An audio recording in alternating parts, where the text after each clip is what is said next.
Just stand by as I get Margaret back on. We will be back in just a few minutes.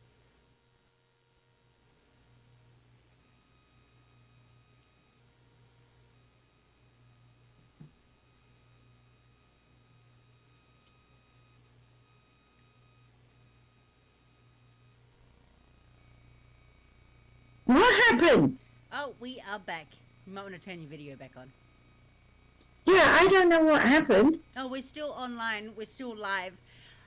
No, I'm sorry to everybody that that did just see us go out for a second. Then we had my modem actually decided to recycle itself. It turned off and then decided to turn back on. Oh, well, what happened for me was I suddenly saw a big picture of me and not you. And then when I went out, it told me I had to upload a new version of Zoom. So that's what I had to do before I could even call you back. So, okay, it is what it is. Now, state of mind, going back where we were, I could have gone, oh my God, I didn't want to do it. But instead I stayed calm. I just said, well, do what I can. And that's really, I never see anything as a waste of time. There was a break, gives you a chance to think. And I was fiddling doing this, but I was also looking for my dog because he hasn't come in here yet. And so that made me a space to think about him because, he's old and I just don't know where he's at and what he's doing. He's deaf and blind practically. So I had a quick look. He's sound asleep. So, whatever we're doing, there's always a purpose. There's always something. So it wasn't a waste of time. So hope people are still listening. But I was about to say before we went out, is there anyone listening that has a story about their state of mind, which, because there's so many different states of mind, that we could talk about if they wanted to call in, Yes. and tell us what's happened. And the call-in number 2 is 929-436-2866 with a meeting ID number 522-657-2748. The number is actually up on the screen, and so you should be able to use that to call in and ask your questions that way. Yeah, maybe they've got something they want to know about the hypnoidal side of meditation, but they are really quite different. Mm-hmm. Yeah. So meditation, in a nutshell, if I had to describe it, is to let go of this life and let the oneness help you see a new direction along your pathway, something else to transform your belief systems and balance and calm your emotions. And of course, from there, when your mind and heart are in harmony, to heal your body. Mm-hmm. And as I've said before, I had the PD, and in order to get rid of it, I had to spend over 20 years deprogramming the way I was brought up to believe things. And at the same time, all the different thoughts that I'd had through 2 marriages of, states of my mind in the way I looked at those marriages, and release that so that I wouldn't be looking at my 3rd marriage with the same eyes, the same head, the same point of view. Prince Charming is carrying me off into the sunset. It was a whole different scenario. And so meditation can be just contemplation. You don't have to be seeing angels and twilight and everything else. You can just be laying there, for example, with my telegrams, the geode slices. I don't know if I have any here right now. I'm sharing them with people to use today. So I left them all in the other room. But telegrams are sliced geodes and they're colored. And the bottom line is you put those on your chakras, they will help you calm down, they will help you relax, and they will help you to go through the energy of your aura into a quiet space where you'll be able to listen to your spirit self. And then you can you can use a conscious mind and say, I'm thinking of my forehead, how do I frown? Okay, I'm going to relax my forehead, my third eye, and I'm going to let that energy flow like water down my body, out of my body, through the feet, into the soil outside. Even if you're in a skyscraper 100 feet up, you will still send that energy down into the ground because you are what you think. You are what you feel.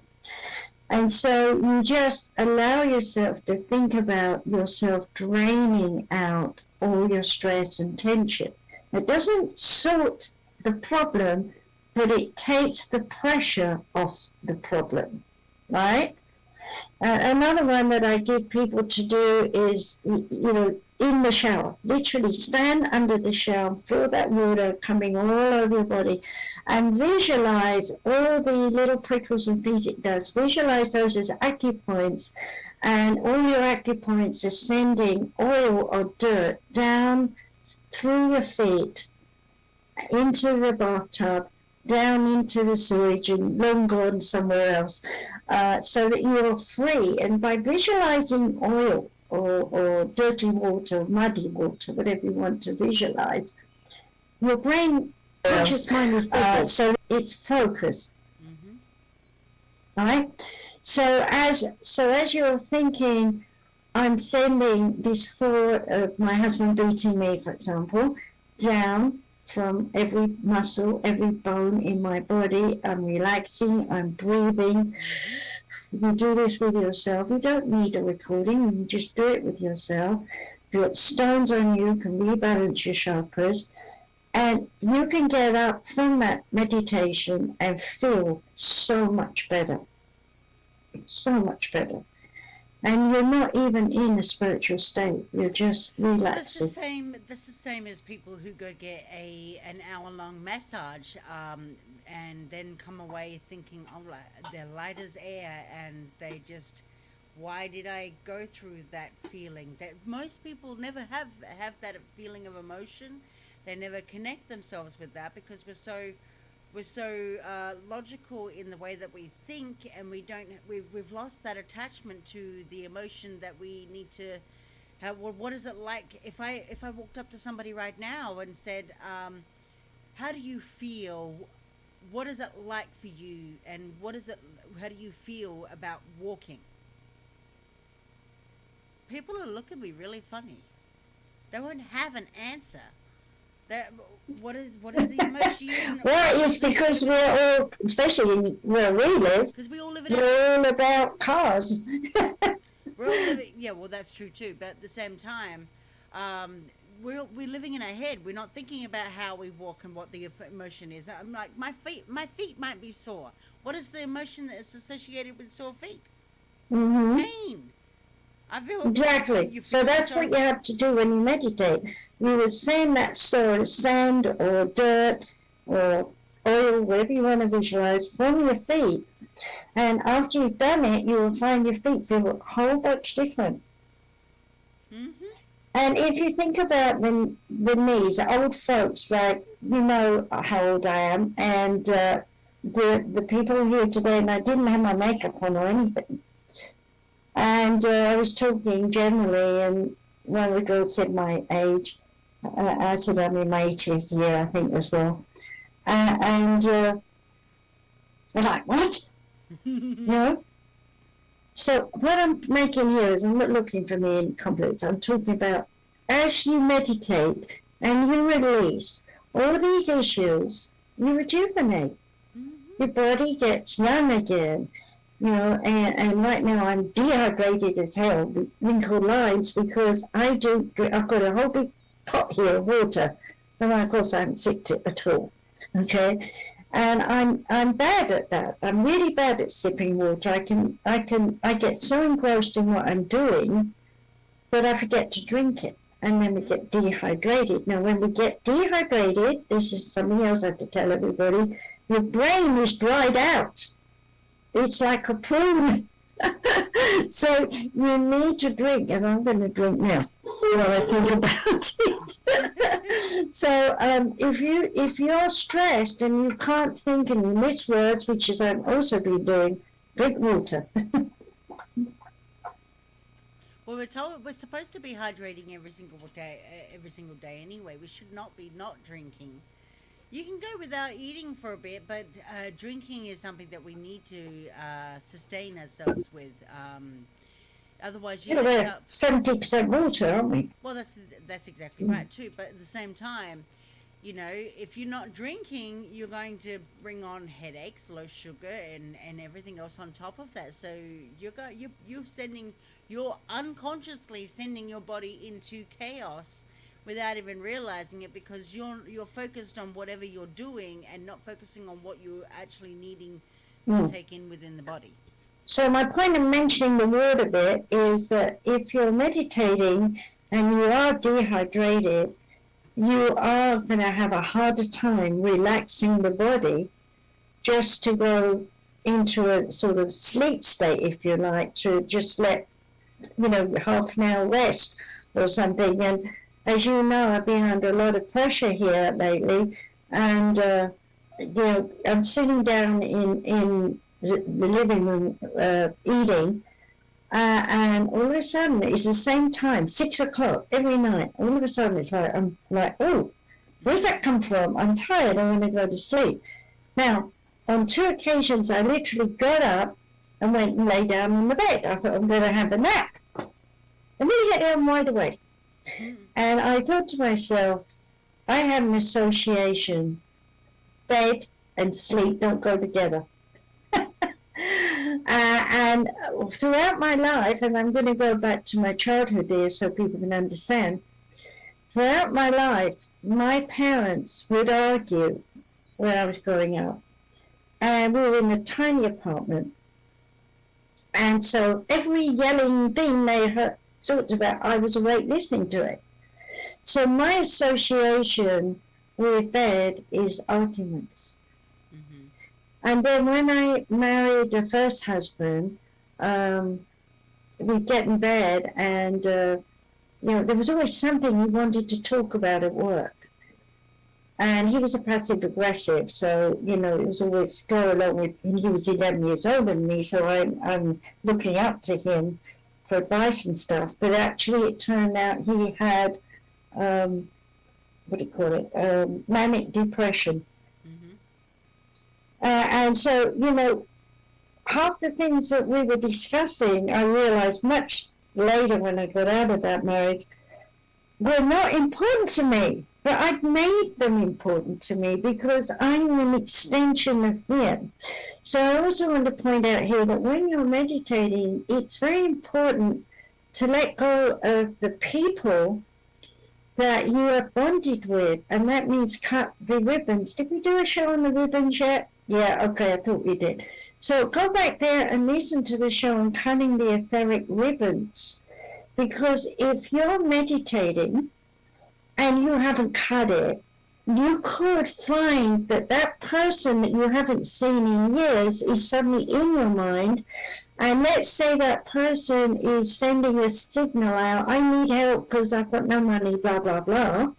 You're on the end of it, and you suddenly find yourself worried about your money and what you're going to do, and you're thinking, why am I worrying about money? I'm comfortable. But you can't get rid of it, and it becomes your meditation, it becomes your thought, and you don't realize you're really thinking someone else from years ago. Yeah, but see, that's half of the world's problem, is that we're worried about what somebody else is doing, and not focusing on ourselves, which is where we really need to be. But the point is, you can't focus on yourself when you've got someone who's on the other end of a rope, shall we say, think it that way, pulling on you to subliminally help them. Maybe they're just praying to God, but you're the link, and so they're pulling on you. So that's another one of the meditations that I make for people, where I have them imagine they have a giant razor. They shave their head, they shave their face, they shave everywhere, armpits, privates, everything, all over, legs, arms, and so you're nude as the day you were born with no hairs. Then you say, I am free, I've cut all the ribbons. And then you close down your chakras and you wake up and you're like, God, I can't believe it. I've got no burdens on my shoulders. Of course, you'll make new ribbons with different people, and you'll get full of stuff again from other people, which is the mirror image of where we're going and what we're doing. So it's like if I decided I wanted to be a ballet dancer at the great age of 80, okay, I could sit and watch a ballet, but does that mean I can get on my tippy toes and go across the room? I don't think so. But I could vicariously pull on a ballerina and sit there and feel her joy of doing that across the stage as she does it. So why do we go to shows? Because we watch them, and at the end of that production, we clap them like nobody's business because we've been fulfilled by what they've given us, their energy. And Have you ever thought of it that way? I thought of it that way, but we also do that. Also, another way of looking at it as well is that we appreciate the art, we appreciate the gift, because we ourselves cannot do it. So we'd rather watch somebody else do it and give us happiness. That's the rational mind. The point is, we can all do what they do. We just have chosen to tell ourselves we cannot do it. Well, that's where I was going with it, because that is one of the biggest reasons why we tell ourselves each and every day that we cannot do the things that we want to do, because we provide ourselves with a rational excuse as to why we can't do it. And that's a state of mind that is accepted. And so when they go into meditation, they can't do it. So another one of the meditations I have is where you actually find a spot, something on the wall. You sit on your hands, and every time you try to not think of something, you think of something. Like you're sitting there thinking, okay, I really want to speak to my guides. You're thinking something. So you say out loud, I drifted. Or it might be, oh, damn it, I left the washing in. You know, I got to go and do the washing. I drifted. You don't have to go and do the washing right now. You know what I mean? So every time you say out loud, I drifted, with a thought that you have, or scratching your nose, or rubbing your chin, or whatever you do, it's all distractions. A conscious mind does not want to go into meditation because it loses control to the subconscious, and the subconscious pushes you into the deep subconscious. And that, to the conscious mind, is the unknown, is something to be scared of, because we don't know what's going to happen when we're back there in the deep subconscious. So conscious mind has to be taught to shut up. So by sitting on your hands, number one, you can't scratch your face, and so if you go to bring your hands out, do it. But say out loud, I drifted. And if your brain hears you say 21 times, I drifted, and you stay cool and calm with it, it will muse on that, and it will go into, I don't want to drift on, everything all the time. I want to pay attention. It happens naturally. You don't force yourself to suddenly be 100%. You have to teach the conscious mind quiet. And as soon as it's quiet, everything else starts happening. But people don't trust that. So I came up with this whole thing. Another thing that people do is they play music. And music is a tone, it's a reverberation, it's a resonation. For example, if you think of a violin and you see these people, they get so carried away and all the strings are falling off the bow because they're playing so hard, But they're in the zone, they're in meditation, they're in hypnosis when they play that. And we sit there going, oh, wow, I'll never do that. But the truth is, if we could just give ourselves permission to try, and we get the feeling for it, we get impassioned to try more, and the more we practice, the better we become. And then we achieve something. And there's no joy like, oh God, I did it! It's another hypnoidal state of, I can do this. And it's no different in shutting off the conscious mind and getting into the deep subconscious. It's a work in progress. Mm-hmm. And so going back to what the question that you asked me in the beginning of the show is, what kind of meditation do I do? I do not sit there quietly. That is not my type of meditation. It never has been. It is through music, it's through art, and it's through writing. And writing is Mm. my most predominant one. I am very, very prolific. In fact, I'm actually in my 10th year as being a writer. And so, each and every time, because I am so prolific, I've got words that come out of my mouth, and my mouth. What am I saying? My subconscious mind, that I'm actually putting it into words, or something that is coming forth to me that I put down into words that I can explain in from an ethereal level, rather than just giving you the dot points about how this is how you do things. Mm. And so you kind of notice that, and it's from a very sensual, soft side, as to the way that I try and express things, because in my subconscious, it might look like on my consciously I'm not attached to my emotions. However, subconsciously, I'm very, very attached to my emotions, and therefore it can express it out through deep meditation, through the writings that I do, because I can express more that I do in writing than I can do in actual verbal expression. Mm. And I will say of that, again, over the years with different people, that you are a classical person who is in the intellect. And it's not unusual for the intellect person to have a control over the emotions down here. And so what happens is you dig into there at times when you're sleeping or something, and you bring up whatever this emotion is, and then turn it into, I have an answer. Mm-hmm. There are other people who they keep their mind locked up, and they've got their emotions up here, pulling it, saying, why, when, how, what for, and so they find it very difficult to get a logical answer up here.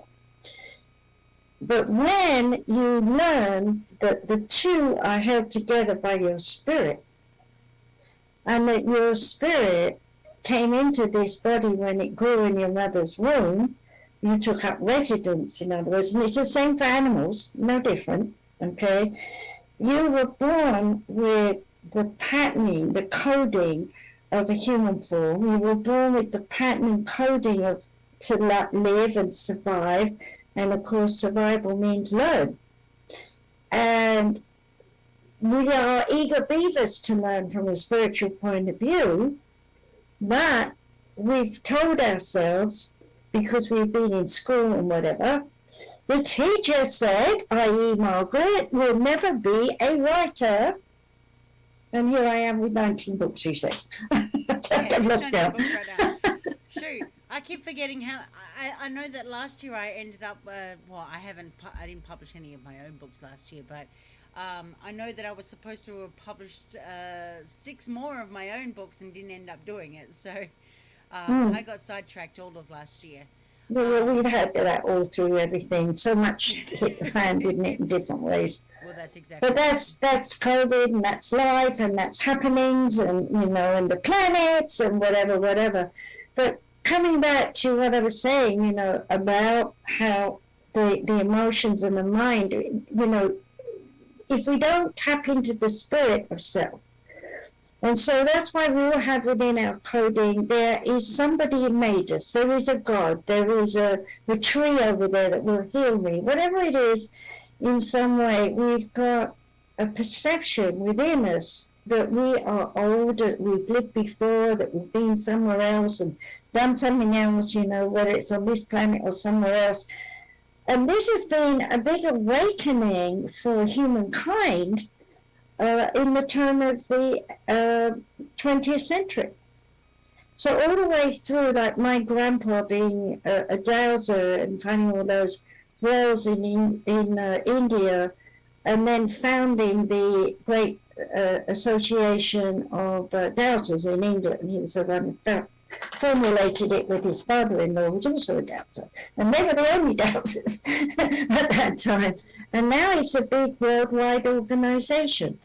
My reason for mentioning this is my grandpa holding his thing, walking around, dowsing, taught me how to do it. And guess where you go? You go into a state of hypnosis or meditation while you're walking around, because your brain is saying, like my grandpa said to me, find water. So walking around the field with this thing, and it's a little needle thing that he made with points up. And then when you hold it loosely, just like this, so it's not high, it's just resting in there with the point up. And as you walk around, if there's water, it will literally turn down in your hand. It's amazing, what he invented, and I've got the rights to get it reproduced, but I haven't. One day maybe. But my point in my story is that when he made me do it, I was only 7. And I didn't have all these life expectancies. I was still 7. What a 7-year-old do what you're told and try this. And what am I supposed to feel? Just see what happens. And of course, I'm very physical type. So I found whatever he was asking me to find in the field, because he knew what was underneath the field. And I found them all. There was 4 or 5 things I had to find. And so I replied, he says, oh, you're a dowser. Okay, well, okay, I'm a dowser. What am I going to? I'm not going to India and finding whales.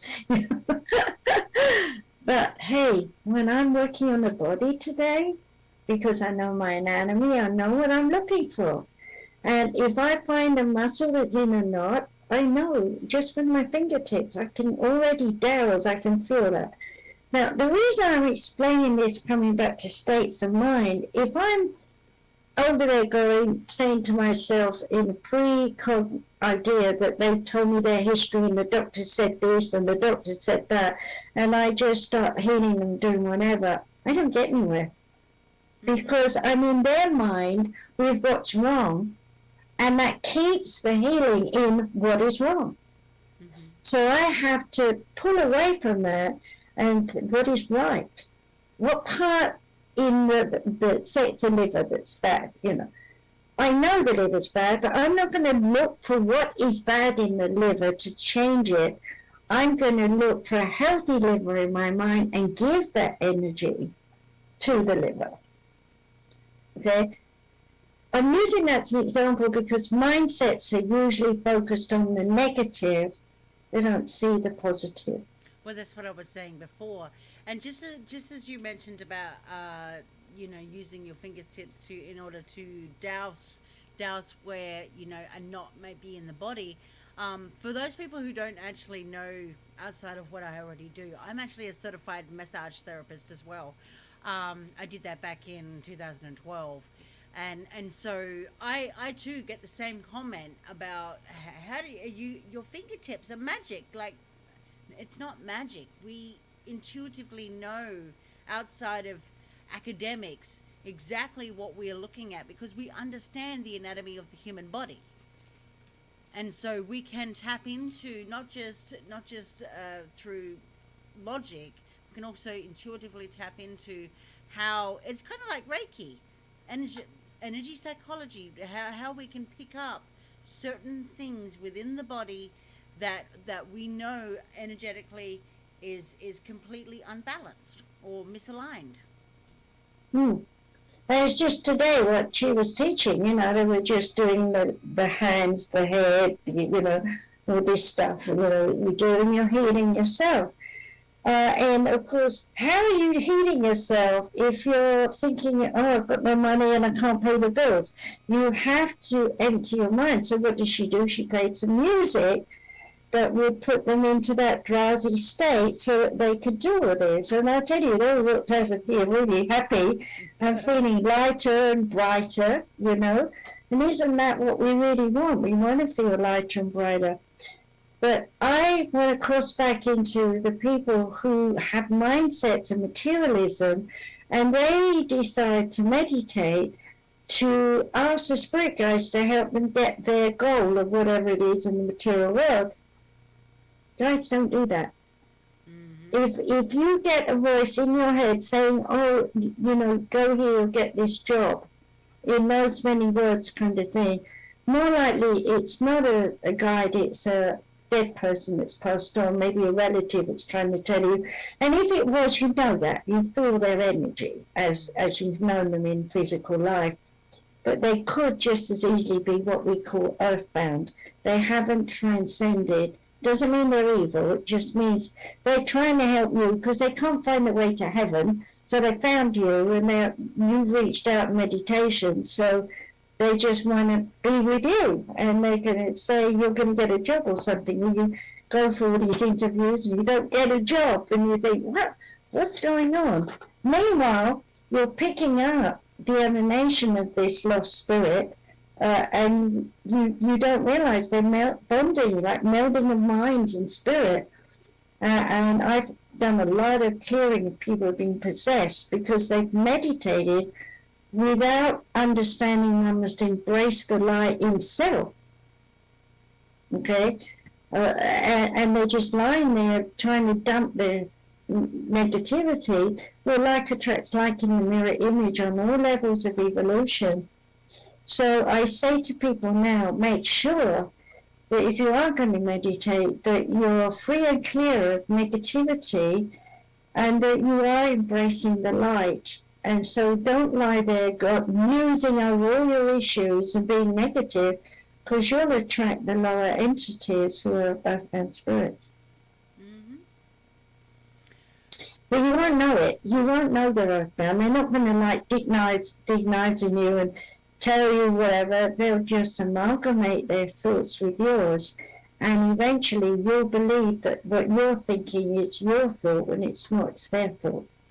Yeah. I'll give you one example.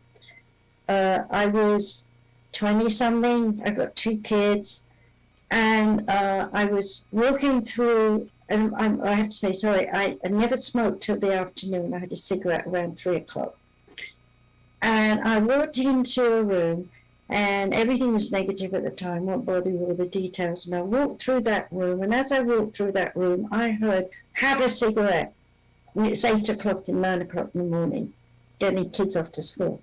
I thought, I don't smoke in the morning. What's it telling me that? Well, through that morning, I'm cleaning, doing the house, kids are in school. I keep hearing, have a cigarette, have a break, have a cigarette.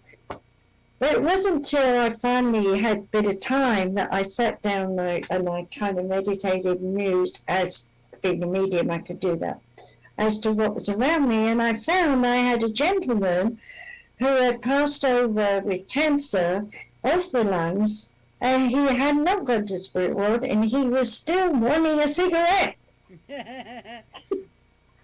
So you see, we can pick up. Now, what if I hadn't had that sense and I'd have gone and smoked? He could have turned me into a smoker, heavy smoker. So the reason I'm saying this is a lot of thoughts that people have got that aren't their own. And I wasn't meditating, I'm just psychic, so I could hear him. So there's a lot of people who are picking up earthbound spirits, and they think they're spirit guides. They're not. So you've got to realize spirit guides will not want to smoke. They don't want to drink alcohol. They don't want to talk bad stuff. So as I said, if you're earlier I said this, if anyone missed it, that if you're thinking negative and you're asking how do I protect myself, and they know that you're not listening, they won't say anything. But an earthbound will. They'll go on and on about what this could be and that could be, and you're feeling like really channeling, and you're not. You're channeling the earthbound, but you're not channeling a hierarchy.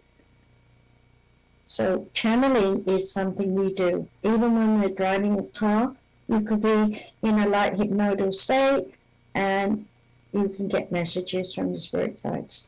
And that's the other thing is too, is that, when we start mentioning words like this, I just want to make this more clearer for people.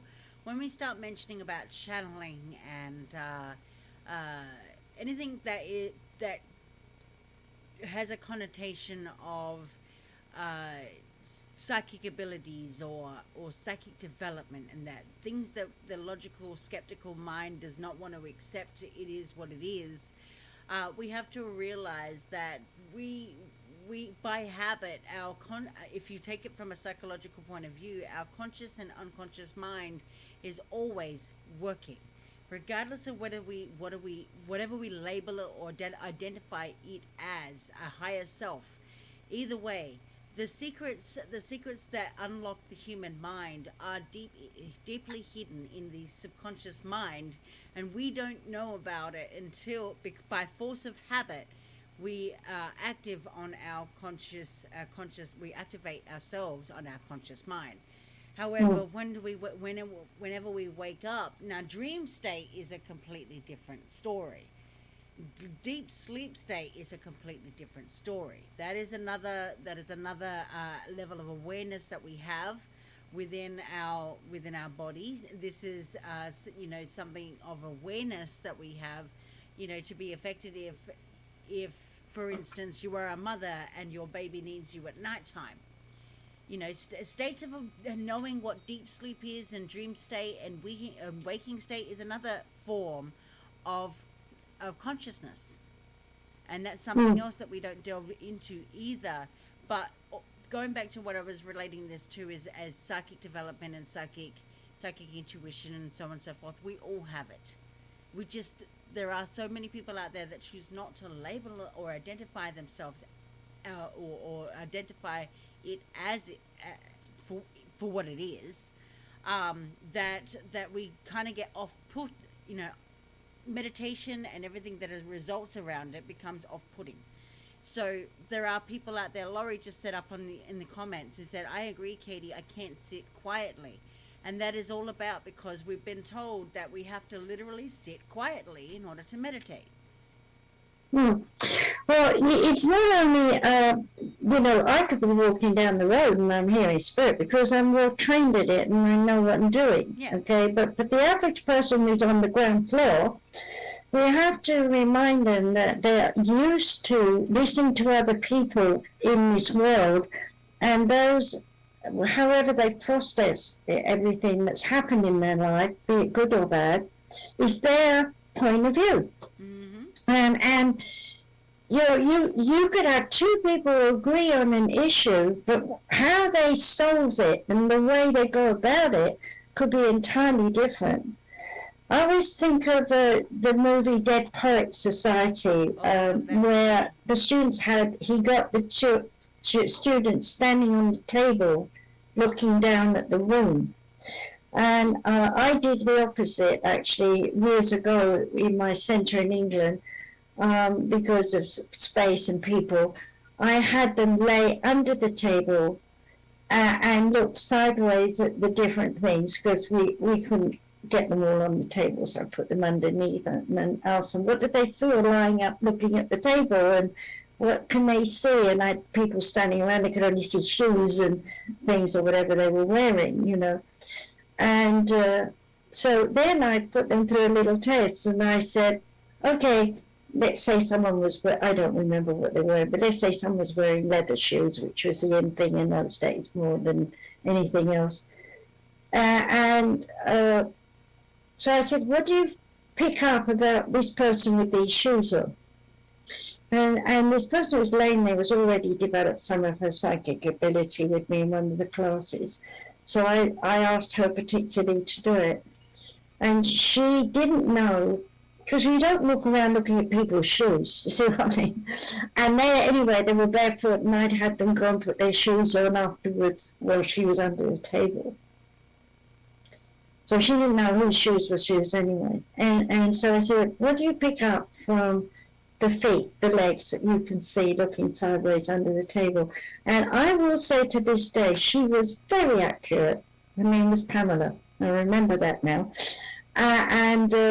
She was amazingly accurate about this. Well, having done that, we went on to do more classes, and I'd made some fish paste sandwiches, which kids love. It's a sort of spread. I don't know if you had it in Australia. Did you have fish paste sandwich? Okay, but anyway, it was like salmon, or you could have, they call it potted meat now or something like that. No, I think you might be talking about very similar to pate.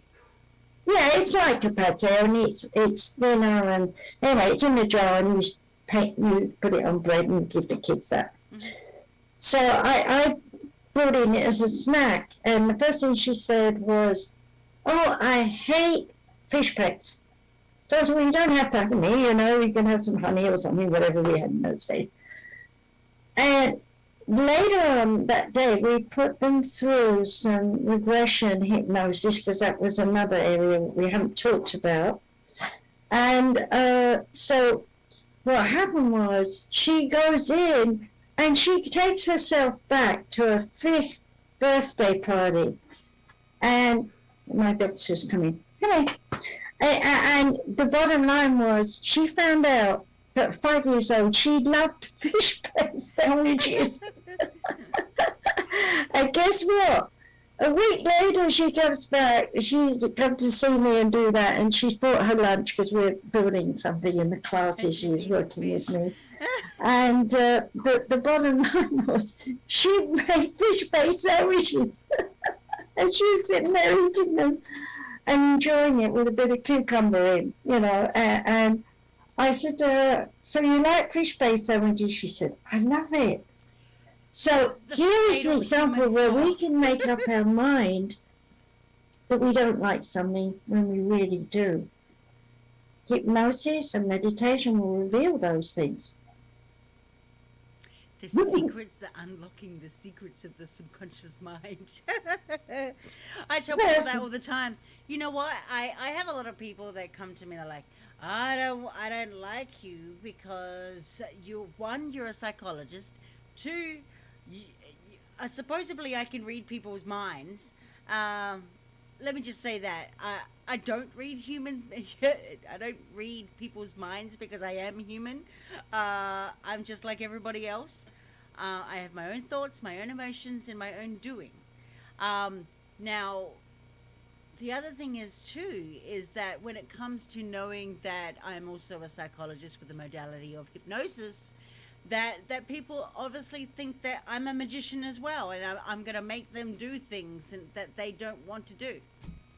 Mm-hmm. That's a big one with hypnosis. People think that they're going to, because they see these shows.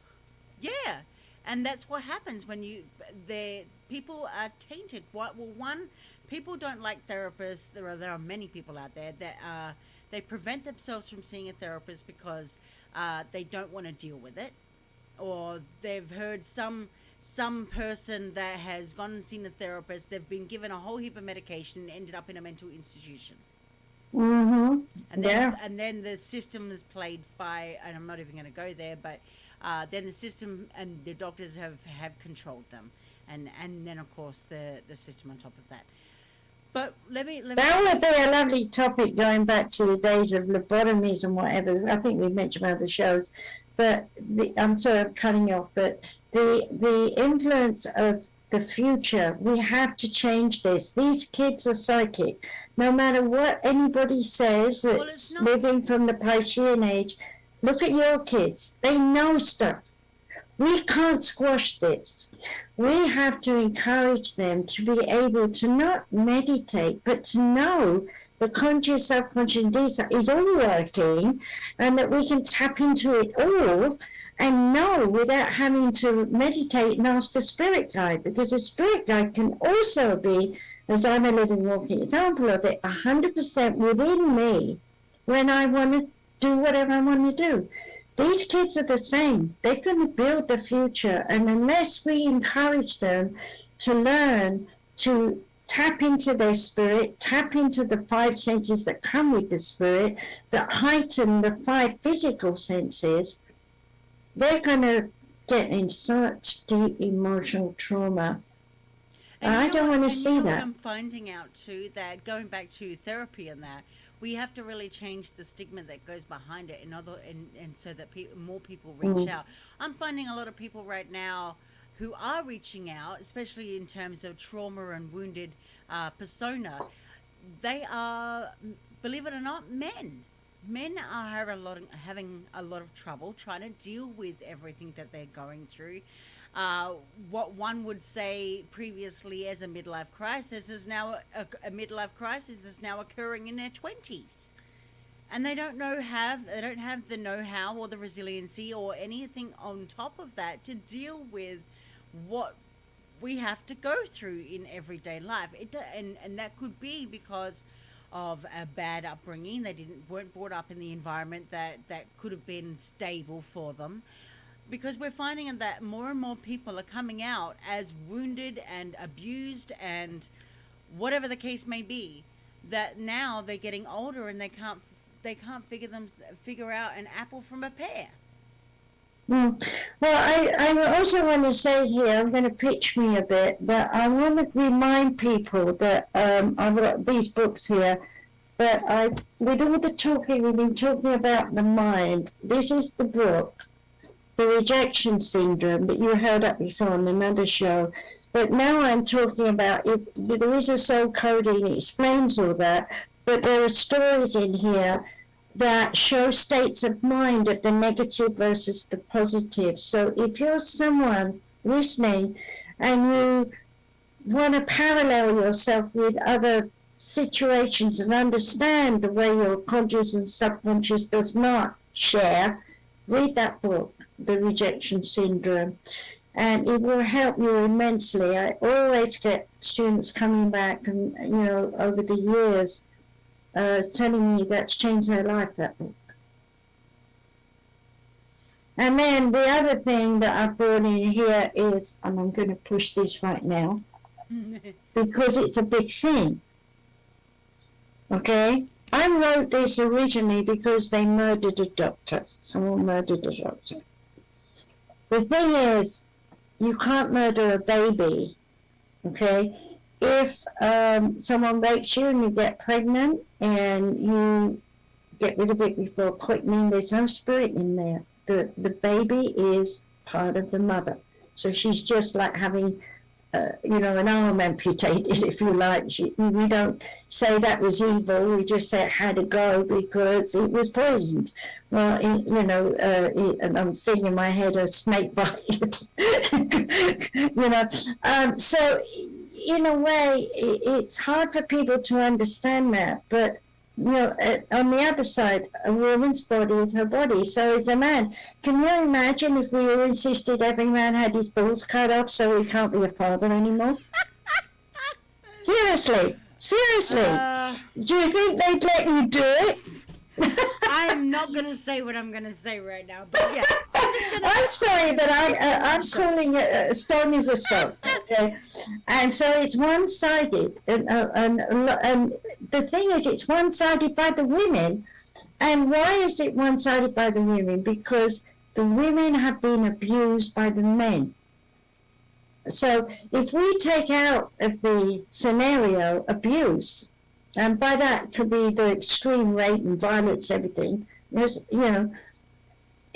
we could take that away and we could teach all these children now being born that it doesn't matter what sex you are, if you're a girl and you feel like a boy, do you have to really have your organs changed, to become, why can't you just put on the dress and go to work looking like a girl with all your makeup on and still keep the parts? Because we have ideologies and belief systems and that hinder all of that. And we have perception. All of our perceptions are different. And your perception is different from my perception. And what I wear is different to you. And if I wanted to be a unicorn, I will be a unicorn. And no one's going to stop me because a unicorn stands out. And you might be very, very against a unicorn because a unicorn is something mythical. So, there's this, my point now we're coming in with, why do we have to change the body? It's, why can't we in tune to the spirit? Because we have been males and females, we've even been animals in dawn of time. Our spirit has come in, and you think about your little dog comes up, my little dog, for example, he's got a character. Mm-hmm. He's got personality. Like if I want him to go out and pee, he'll sit there and look at me like this. It's like, I just went 10 minutes ago. I don't want to go again. It's not 10 minutes really about him, but in his mind, it's just now. And he won't go. Mm-hmm. I have to pick him up and carry him out and put him out there, and then he might go. He'll sniff around a bit and run back in, will. We all have will. Animals have will. And we can decide by that will if we want to allow ourselves to change. We have to have the will to change. I think that's a good note to leave on. The other thing was I wanted to say, if there are people out there who are confused by their lifestyle, negative and so on, we will eventually have classes online. We're still working on that. It's not easy, guys. We've been talking about it for a year. And believe you me, Katie has a lot on her plate as well as I do. So we're trying, and it's better to take a longer time and do it right than fudge it and it goes wrong. So we're taking our time, but in the meantime, that doesn't mean that you can't have a private session with us. Exactly. And so we do any kind of. I'll talk about me. You talk you. I will do any kind of reading you can think of. Any kind at all. It's such the best way to do it. From house to, channeling spirit guides, to tarot, to runes, to, whatever you want, I like to play. So variety is the spice of life. So we can do that. And then, of course, we can do it in mind, body, and spirit. So, and we can also do remote healing. What do you want to say? I'm not specializing, I just do the gamut of things. In terms of reading, though, the only thing that I do is tarot reading. But I will say too, a lot of my services come from therapy services, and so I am more inclined to provide therapy or life coaching or hypnotherapy or any of the modalities that you could possibly think of. It's just a matter of reaching out to me, and asking, well, just basically telling me what it is that your issue is, and I can make a sound judgment on which type of therapy you are most in need of through the report that you build up with me. And so that's my way of doing things. I'm very, very easygoing and relaxed. In fact, by the time you have I've had a couple of clients that have had a couple of sessions with me, and they've just kept coming back, and they're like, can we try a different method here? Not that it wasn't working. It was more or less to say, I just want to try another issue and try a different modality so that I can kind of get them all included. So I'm not just working on one issue, I'm working on multiple issues. And they kind of like it because it's a different approach and it helps. And not only that, the other thing that I actually do with my clients is that I actually teach them. I'm not just giving them the therapy. I also teach them and give them so that they can walk away with the tools that they needed to keep that growth or spiritual growth or just that growth in general, personal self-growth. Keep it continuing on so that they don't fall into the same trap or the hole that they were in previously before, and why they came to me in the first place. And ditto, we both do the same, so it's the same thing. But what I was going to say is, I don't know if you record it for them. I do, and because I really know that nobody retains more than 10 minutes of conversation, and so I could be like a gentleman comes to mind wrote about. He wants to know about his son, and a good hour of that was all about the son, and there was still 6 other questions that I was approaching and dealing with, and so I went on to do the rest of it. So 3 hours later, I'm session on recordings, and I had a special. It was 125 for Christmas and the New Year's. There's a normally 250, and people can't afford it right now. So I'm still extending that, to 125 an hour. Anyway, I knew I didn't have any money to speak of, so I said, just pay me when you can. And out of the blue, and I want people to understand this, I'm not doing this to get clients, I'm saying how things are. When it's time for you to be helped, healed, or whatever, as indeed with him, he got another job, some money came in, and he paid me. And so I was grateful for that because I had someone here who was in trouble that I needed to give them some money. So this is paying it forward. And I want people to realize that the spirit guides know that. So when you ask, remember we said you've got to ask the oneness, but you've got to let your spirit self ask, not your conscious mind.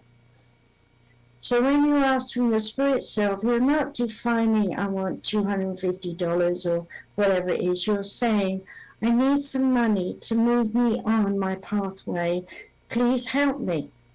Now, it might be that the person who comes into your life is a link to take you to someone else who's going to pay you. So don't limit it. Take this. This is the last thing I hope that you'll remember is that where there's a will, there is a way in the oneness, and they will get it to you, but you've got to be listening, and you've got to follow that instruction. Exactly. And that instruction is to literally follow through is action. You can't manifest anything. You can sit there, meditate, and focus on what you want to manifest in your life. But if you don't take action, it won't happen. It really won't.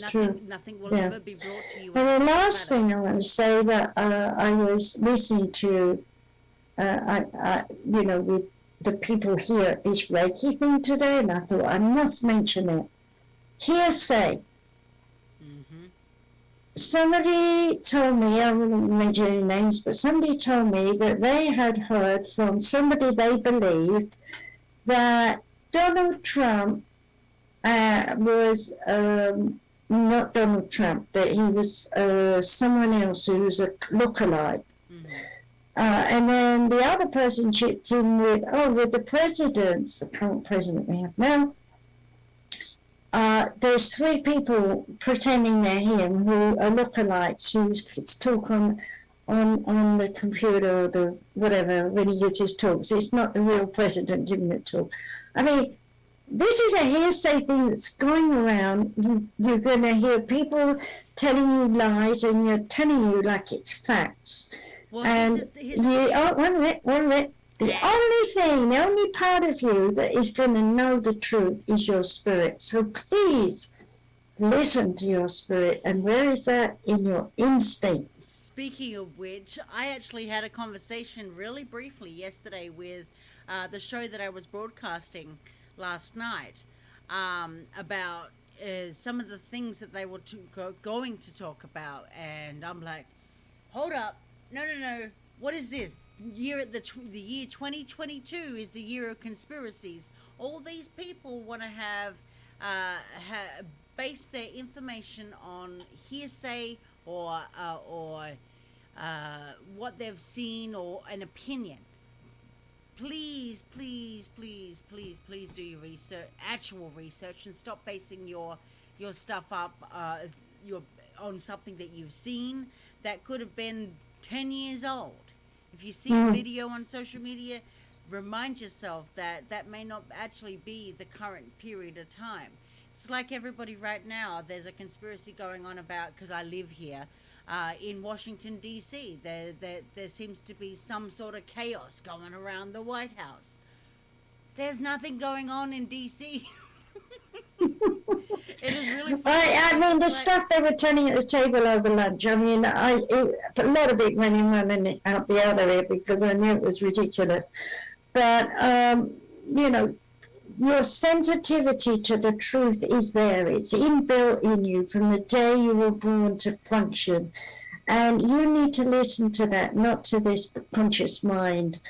If you listen to just your conscious mind, you're going to be fooled, you're going to be taken for a ride, and you're going to find out ultimately how wrong everything is. It could even cost you your life. Exactly. So, be sensible, okay? And, in terms of whatever you need advice, it doesn't have to be a reading, by the way, because you mentioned it. It could be you just need to talk something through with us, and we counsel you and help you see a new point of view, in terms of the situation you're in. I know when I'm working, I go into all the people involved and tell them, because the one is working with me anyway, tell them how that person even thinks. So I'll give a quick example. Years ago, this is very quick. This woman was always wanting to buy houses. She wanted investment for her future. And she kept saying she couldn't move because of her neighbor. And the neighbour would live without her, and it would be horrible because she's always in there having a cup of tea and whatever. Okay, well, the woman who lived next door came to see me as well, and she came because the other woman was saying she'd been to see with me and so on. And she's saying, I'm sick and tired of this neighbour keep banging on my door and coming in with a cup of tea, and I can't know how to tell her, leave me alone. And she wants to move, and I've told her she can move, and she doesn't believe me. And she's still telling everybody she can't move because we're friends. I'm not her friend. So there is a typical example of how two people were communicating, living a life in a pact that had no grounds for reality. Imagination can break you down and make you suffer. So don't listen to any more hearsay. It won't get you anywhere. Be yourself. That's what I say. Be yourself. Be yourself. Be your authentic self. So the last question I do have for me is, did you get my show I just did yesterday? It's not quite up yet, but it will be up this evening. I will do it straight after this show is ended. It wasn't that. I just wanted to know it came through all right because I had a job recording it. I got it. It will be put up this evening, so please look up. It'll go up on social media, so that's fine. I just want to mention too that as of the 2nd of February, I'll probably mention this another one or two times before the month is out, is that my show, the show that's been on hiatus for the last, I don't know, like 7 months or so, is now coming back. It will be the same format as you saw it before, but only better. But I do have an entire month of shows that it'll be at the same time, Wednesday at 9 p.m. Eastern Standard Time. If you're on the West Coast, it'll be at 6 p.m. But the first topic will be on the 2nd of February 2022, and it will be on Destiny and Free Will. The next week will be on the 9th, that is Grandiose Toxicity. The third week of February will be on Is Psychology the Key to Diffusing Politics? And the fourth week of February will be on Chronocentrism and Is Chronocentrism getting you into trouble? What is Chronocentrium for the people like me who don't know? It's basically when you your brain is seeing a world through the lens of its own needs. The world is seeing through the lens. Well, it still doesn't. Okay, in other words, expand it a bit more so that people understand, because I can't even get it. In other words, repeating history. So I did this last week, so I have to do it again this week. Is it a physical thing, or is it a thinking thing, or an emotional thing? No, it's basically focusing when we're not focusing on our own our own needs, or our natural, but we're actually instead we're focusing on our natural self-centeredness and our neurochemical response that doesn't report itself in words to our verbal brain. Now, this is something you learned in college? Yes. So you're a voice of authority here? Something like that. I don't know. No, you just gave us a lesson. What's it called again? Chronocentrism. Spell it. CHRONOCENTRIS.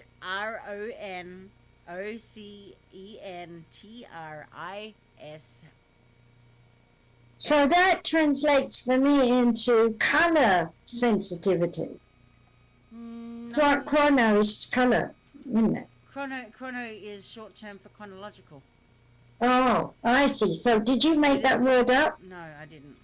Oh, I can't remember if I've ever heard it. Okay. All right. See, that's another thing. I'm out of date. You know what I mean? I have all this knowledge and wisdom, but you know, when I was growing up, there wasn't any words for these things. Like, you know, crystal acupuncture. There wasn't anything like that. No, nobody had any crystals. Okay, so the actual definition for chronocentrism is the assumption that a certain time period's a better, more important, or more significant time frame of reference than other time periods, either past or future. Well, I have to take that in emotionally. So basically, at the end of the day, we're discriminating. We're discriminating each other, and we're repeating history, which is why we repeat history all the time. Okay. You see, folks, there's a difference in our ages, difference in the centuries, different in time. Now imagine what your kids are going to do in the next 10 to 20 years. They will have even more words that we've never heard of. So we got to adapt. We got to, learn where their brains are coming from. If they still have a brain by the time they get to that point. Oh my God. We might be in the space age by then. They're going to be very psychic, and they're going to know. One of the good things about being psychic, when someone's lying. Okay, so if you've got a whole world of psychics, as you say, natural ability, they don't bandish it around, they just use it, and someone lies to them, the whole world's going to know they're lying. Well, just so why would you lie? Which is another perception as well, because by that time, and I don't even want to know about it, hopefully, that AI would have probably taken, and this is just a theory, and an abstract one at that, but AI would have taken over by then, and we wouldn't have any brains. Because we're not thinking I don't think that's going to happen. I think we'll always evolve the brain. The brain, every so often we learn something, the brain is making a new ravine in the brain. Oh no, so, I'm not talking about the brain as in what we do with the brain. I'm talking about how society is evolving into the whole AI scheme of things, and having AI make us think. No. The AI is thinking for us, the opposite way around. Yeah, I hope to God that never happens, because like all these movies they make, there's no soul in an AI. It's just going to do robotically what it's assimilating with the program. What do you think is going to turn us humans into? We're going to be soulless, heartless people that can't think for themselves. We're literally going back to the days of monkeys. I don't think, I know you're not right, because I've seen the future. And in the future, in 200 years from now, we will have different shaped buildings, because the vibration and the sound and the resonation that will heat them from sound. And then, so the shape of the building will be important to the resonation and reverberation of what goes on in the house that makes everything work. And so in the same way, there'll be, what I have seen is food is processed more than it is now, but healthily.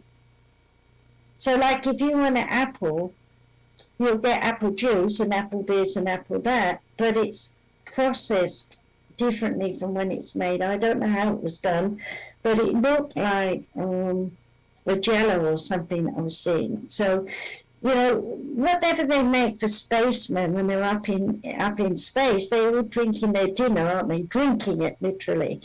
These things are here. We just haven't learned to use them productively yet.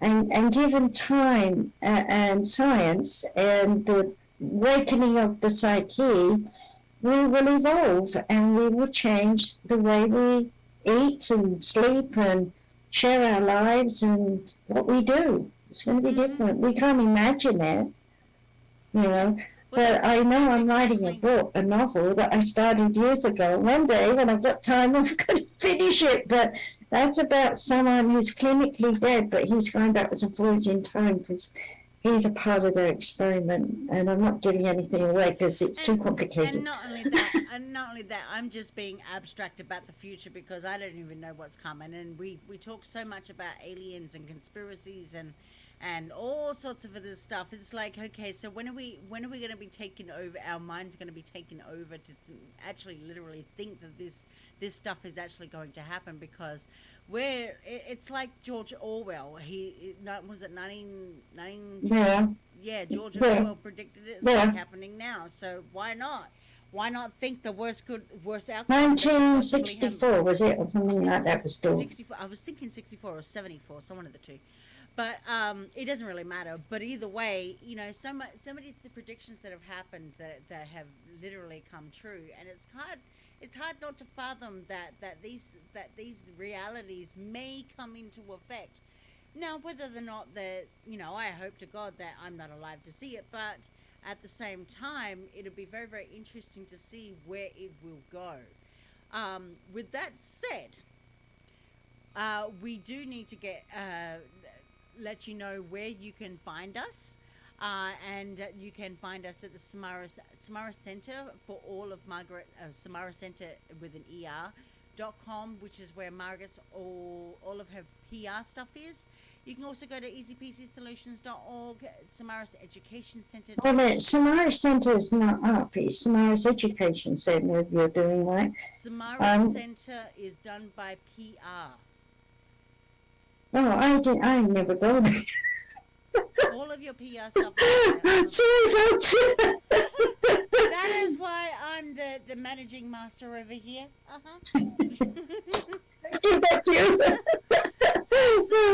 Samara Center with an ER.com is where you'll find all of Margaret's stuff regarding and her lovely, humble PR agent, John Paul, did that website. So all of her stuff, her interviews and all books, articles, all sorts of stuff is up there.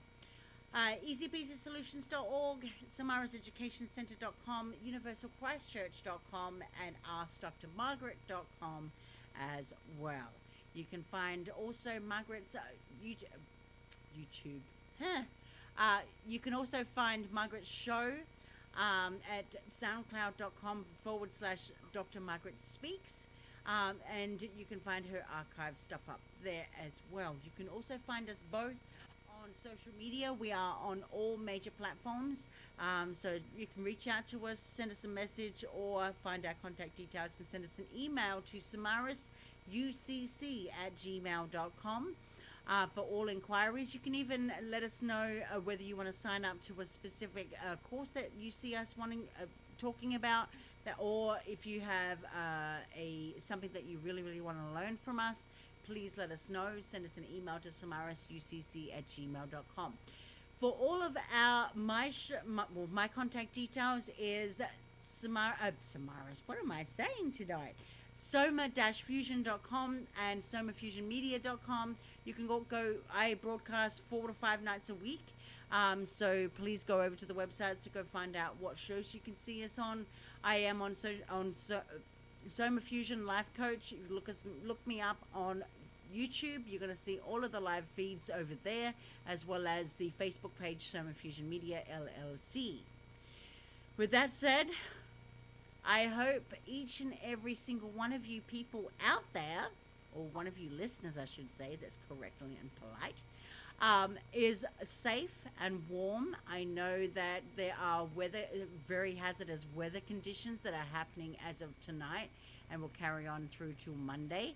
I know that I just saw an article this afternoon saying that there are 70 million people all over the country that are going to be affected by the snowstorms that are happening right now as of this evening, or starting from this evening if they've not already happened. So please out there, please stay safe, stay warm, and stay together. I heard that too, and I want to say to people, this is, stay-at-home time.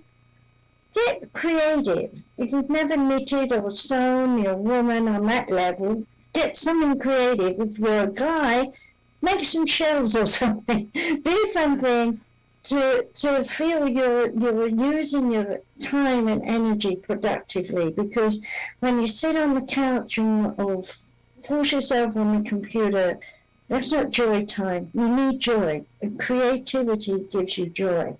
So it's important to use this time. Exactly.